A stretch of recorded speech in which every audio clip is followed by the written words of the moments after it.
कल अक्षय तृतीया का पावन पर्व भगवान ऋषभ के पारने से जुड़ा हुआ है।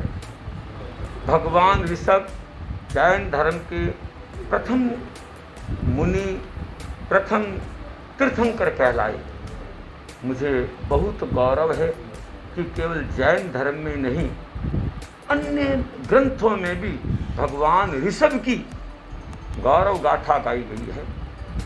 और ये भारत देश भी, जो भारत नाम पड़ा है, वो भी भगवान ऋषभ के पुत्र के नाम से पड़ा है। इसका भी हमें गौरव होता है। मैं आशा करता हूँ कि भगवान ऋषभ एक शक्तिशाली पुरुष थे। उन्होंने घोर तपस्या करके और केवल्य ज्ञान की प्राप्ति की। केवल्य ज्ञान की प्राप्ति के बिना कोई तीर्थंकर नहीं बनता। केवल्य ज्ञान की प्राप्ति के बिना वो किसी को उपदेश नहीं देते, क्योंकि उनका उपदेश केवल काल्पनिक नहीं होता है, वो उपदेश उनका आत्मगम्य होता है। वो अपना अच्छा समझते हैं, वही दूसरों को उपदेश देते हैं। आजकल प्रैक्टिकल की जो पढ़ाई कराई जा रही है, भगवान ने प्रैक्टिकल अपने जीवन को ही बनाया। उन्होंने देखा कि गुस्से को क्षमा से शांत किया जा सकता है। उन्होंने क्षमा रख करके देखा, फिर लोगों को कहा क्षमा वीरस्य भूषणम, क्षमा वीरों का आभूषण है। तो भगवान की वाणी अनुभव गम्य है, कल्पना के आधार पर नहीं है।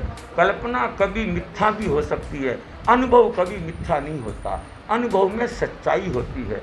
मैं आशा करता हूँ कि कल ऋषभनाथ भगवान के उस पारणी की उपलक्ष्य में अक्षय तृतीया का जो पर्व मनाया जाता है, उस पर्व को कल श्री जैन श्वेतांबर तेरा पंथ सभा लुधियाना में सुबह 7:30 बजे मनाने का विचार है, ताकि लोगों को भगवान की उस वाणी से परिचित कराया जा सके।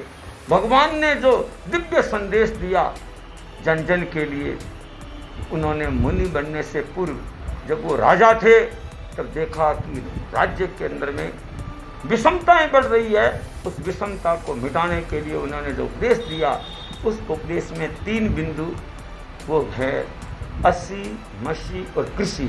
उसके आधार पर व्यक्ति, परिवार, समाज, देश और विश्व को स्वस्थ बनाया जा सकता है।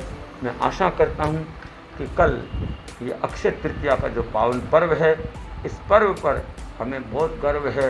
ये हजारों वर्षों से, लाखों वर्षों से मनाया जा रहा है। तो अक्षय तृतीया, अक्षय जिसका कोई क्षय नहीं होता है, इसका नाम है अक्षय तृतीया। महाराज जी, आपके अलावा और भी मुनि होंगे? मेरे साथ 2 मुनि हैं, मुनि अमन कुमार जी, मुनि नमी कुमार जी। मुनि नमी कुमार जी भी एक ऐसे तपस्वी संत हैं जो 1-1 महीने का उपवास सार्थक कर सकते हैं। एक दिन नहीं, एक दिन भोजन के बिना रहना मुश्किल है। उनको 6 साल हुए दीक्षित हुए, और 6 साल में उन्होंने 1-1 महीने के कई व्रत कर लिए। और गत वर्ष उन्होंने 62 दिन का इंदौर में व्रत किया। और अभी गुरुदेव आचार्य श्री महाश्रमण जी के साथ वो जयपुर से चले तो जोगनूर से लेकर के विदासर तक तपस्या में चलते रहे। लोग कहते हैं भोजन करना उस पर चला नहीं जाता, तो पैदल चल करके विदासर पहुँच के 32 दिनों की तपस्या का उन्होंने पालना किया। वो भी मेरे साथ हैं। तो हम 3 संत यहाँ आए हुए हैं। हम लोग आचार्य श्री महाश्रमण जी, जिन्हें युग प्रधान आचार्य से विभूषित किया गया है जैन धर्म 13 पंथ में, ये 3 आचार्य क्रम से आचार्य श्री तुलसी, आचार्य श्री महाप्रज्ञ जी, आचार्य श्री महाश्रमण जी युग चिंतक हुए हैं। इसलिए इनको युग प्रधान के अलंकरण से नवाजा गया है। ये भव्य कार्यक्रम सरदार शहर की धरा पर युग प्रधान का कार्यक्रम भी आयोजित है। और कल आचार्य श्री भी उस अक्षय तृतीया पर कितने लोगों को संबोधित करेंगे, कितने लोगों को तपस्या का पचखान कराएंगे, कितने लोगों को तपस्या की विधि बताएंगे। तो मैं आशा करता हूँ, और कोई जिज्ञासा हो तो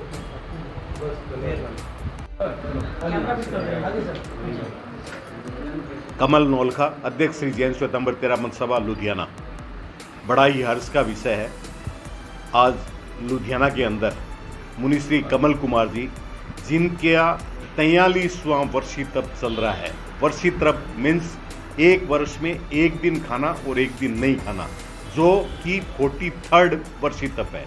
लुधियाना वासियों की बहुत बड़ी मांग थी, बहुत बड़ी उनकी इच्छा थी कि मुनिश्री यहाँ पर पधारे, और मुनिश्री ने 45 किलोमीटर का विहार करके यहाँ लुधियाना पधार कर लुधियाना वासियों को अनुग्रहित किया, लाभान्वित करेंगे। उसके लिए हम मुनिश्री के प्रति कृतज्ञता ज्ञापित करते हैं।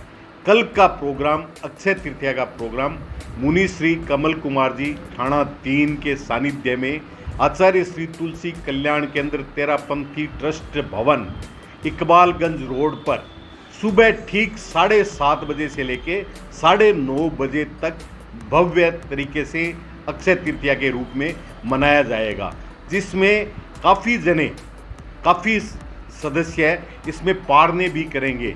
पारना मीन्स जिन्होंने वर्षी तप किया है वो इस तप पे पारना करते हैं, और आगे भी उनकी वर्षी तप करने की इच्छा होती है, तो काफ़ी जने आगे के वर्षी तप के लिए भी इसका लाभ लेंगे। तो मैं आप सबसे लुधियाना वासियों से ये निवेदन करता हूँ कि हमारा ये परम सौभाग्य है, इतने तपोमूर्ति उग्र बिहारी आचार्य श्री महाश्रमण जी के आज्ञानुवर्ती संत मुनिश्री कमल कुमार जी विशेष रूप से 45 किलोमीटर का विहार करके यहाँ पधारे हैं, और कल के विशेष आयोजन के लिए यहाँ पधारे हैं।